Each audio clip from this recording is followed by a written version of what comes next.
what's up, C Superior. Today we're reacting to how Cape Town became the murder capital of the world. Cape Town is one of the most beautiful cities in the world. It's also one of the most beautiful cities in the world.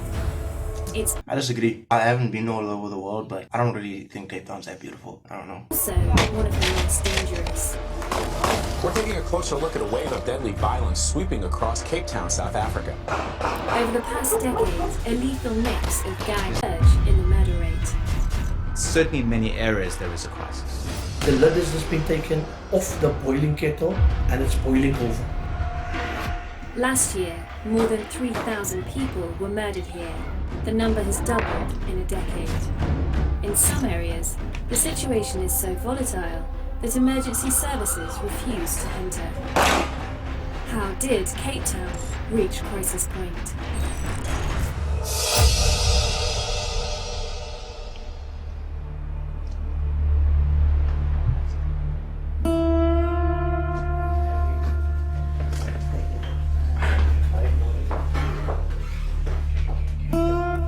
So guys, we're just gonna quickly do the update of the weekend. About 7 people were shot. 5 males, 1 female and 1 child was shot. Pastor Craven Engel runs a pioneering project called Ceasefire, based in one of the most violent areas of the city, Hanover Park. It's it. Hanover Park.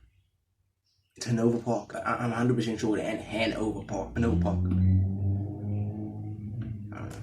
Happening now, where civilians get shot, then this can happen to anyone. The key issue in South Africa in terms of the murder rate has been the influx of high-powered firearms into Cape Town.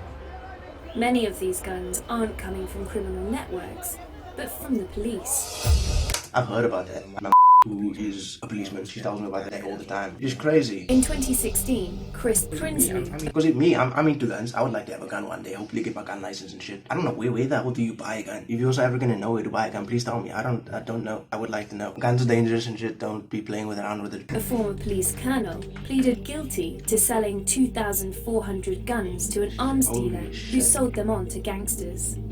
It emboldens specific gangs, and those gangs 2,000 guns. on others and rarely escalates in gang conflict to the stage of a war.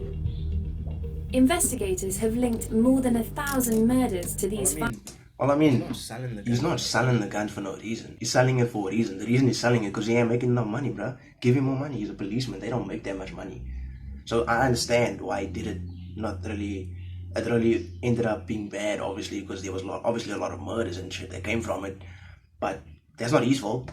He's just getting his bag. That's all I have to say about that. in which children were victims. Under previous President Jacob Zuma, police corruption became endemic. On the ground, gangs recruit corrupt officers who provide tip-offs about raids. This is taking place in the context of high-level corruption. Senior police officials indicate that there has been some form of collusion between individuals within the ruling party and those in the criminal underworld. In Cape Town, the murder rate has risen from 44 to 73 people per 100,000 in 10 years. It's now more than twice that of Johannesburg. One study found it was the 11th most murderous city in the world, not including places that are too chaotic to count the bodies.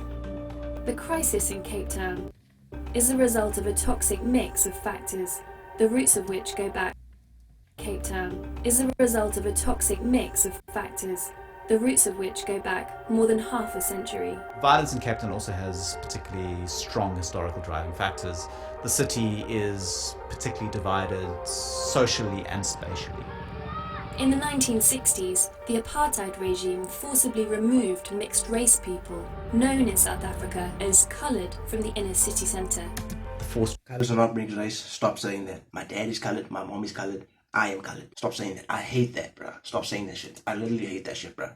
Removals saw them being dumped in flats and having to establish new communities. Police rarely investigated the murders of people who weren't white.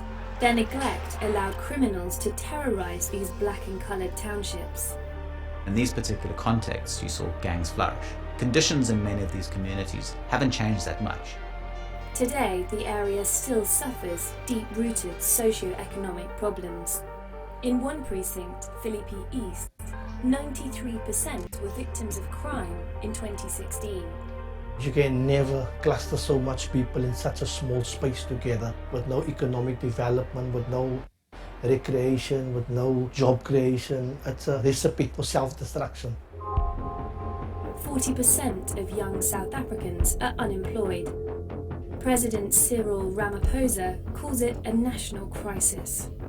Apartheid is still Call happening. it this a national crisis, but don't do jack shit about it. But it's a national crisis. The white only sign has disappeared, but the violence, the negativity, the opportunities, walking with a moose nothing and has a come revolver or the something. way of this community.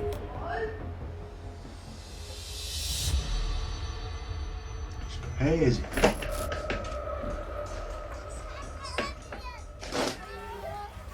Gordon was in a gang from the age of 12.